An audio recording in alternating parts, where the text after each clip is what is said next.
I am the Tofu Golem. Please enjoy the video. You start by enabling the game bar and the underlying services so the feature can run. Open Settings, go to Gaming and toggle on Game Bar. This allows the overlay and shortcuts. Once done, open Services. MSC and make sure gaming services and related DVR services are set to automatic and started.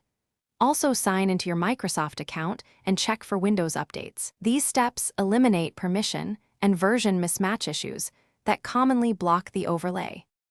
Next, fix corrupted app state by updating, resetting, or re-registering the game bar.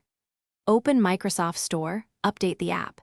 If that fails, use Settings apps to reset the Xbox game bar, which clears settings without affecting games. If problems persist, run PowerShell as admin to reinstall gaming services and re-register the Xbox game bar package. This replaces broken files and restores permissions. These steps address deeper software corruption that simple toggles won't resolve. Finish by confirming shortcuts and removing conflicts so the game bar can appear reliably.